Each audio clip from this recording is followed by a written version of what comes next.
Call আসছে। Incoming voice call from Islamic Bank Soho Bayan Sim SIM2.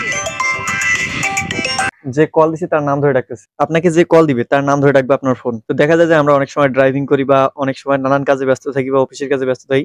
কিন্তু ফোনটা দেখার সময় হয় না যে কে ফোন দিল বা বিরক্তি লাগে যে কে আবার এই সময় ফোন দিল। তো আপনাকে যে ফোন দিবে তার নাম ধরে ডাকবে আপনার ফোন, যে আমাকে অমুক ফোন দিল বা অমুক ফোন দিল। তো কিভাবে কাজটি করবেন চলুন দেখে নেওয়া যাক। তার আগে একটা রিকোয়েস্ট থাকবে, আমার চ্যানেল বা আমার পেজে যদি আপনারা নতুন হয়ে থাকেন অবশ্যই পেজটিকে ফলো দিয়ে পাশে থাকবেন এবং চ্যানেলটিকে সাবস্ক্রাইব করে পাশে থাকবেন। আর অন্যান্য ভাই বোনদের দেখার সুযোগ করে দিবেন, ভিডিওটিকে শেয়ার দিয়ে। স্ক্রিনটি লক্ষ্য করুন, আমাদের ফোনে কল আসলেই যে কল দিবে তার নাম ধরে ডাকবে।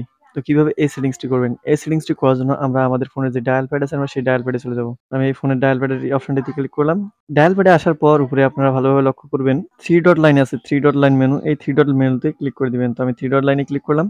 3 ডট লাইনে ক্লিক করার পর এখানে আপনারা দেখতে পাবেন লেখা আছে সেটিংস। এই সেটিংস এর উপর একটা ট্যাপ করে দিবেন। তো আমি সেটিংস এর উপর একটা ট্যাপ করে দিলাম। সেটিংস এর উপরে ট্যাপ করে দেওয়ার পর একটু সবার নিচে স্ক্রল করে যাবেন।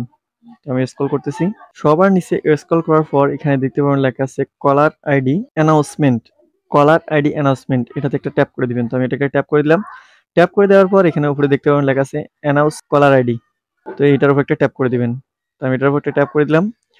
এটার উপর ট্যাপ করে দেওয়ার পর আমি কিন্তু এটাকে সেটিংস করে রেখেছি। হ্যাঁ, আমার ফোনে যদি কল দেয় তাহলে আমাকে নাম ধরে ডাকে যে অমুক কল দিয়েছে। আমার ফোনের যে রিংটোনটি আছে সেই রিংটোনটি কিন্তু ঠিকই বাজে। বাজার পর মাঝখানে বলবে যে অমুক ফোন দিয়েছে কি অমুক ফোন দিয়েছে। তো এটাকে আমি অন করে রেখেছি। আপনাদের ক্ষেত্রে হয়তো এখানে এটা only when using a handset এটা দেওয়া থাকবে, নয়তো এটা দেওয়া থাকবে। আপনারা উপরটাতে অন করে দিবেন। তো আমি উপরটাতে অন করে রেখেছি। তো আপনারা এভাবে অন করে দিবেন। সবার রিকোয়েস্টের কারণে আরেকটা কাজ আপনাদের দেখাই এখানে। আমরা কিন্তু অনেক সময় ভয়েস কল রেকর্ড করতে চাই, ঠিক আছে?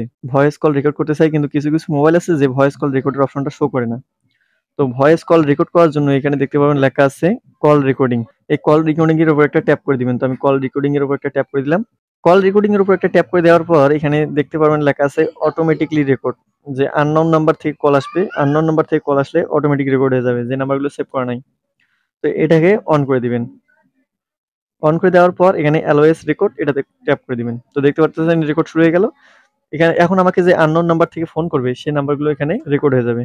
আর ডিলেট রেকর্ডিং, ডিলেট রেকর্ডিংটা আছে যে নাম্বারগুলো রেকর্ড হবে, রেকর্ড হওয়ার পর অটোমেটিক এখানে 7 দিন পর ডিলিট হয়ে যাবে, ঠিক আছে? এটাকে চালু করে দিবেন। এটাকে চালু করে দিলে 7 দিন পর আপনার যে নাম্বারগুলোতে রেকর্ড হয়েছিল সেই নাম্বারগুলো 7 দিন পর ডিলিট হয়ে যাবে।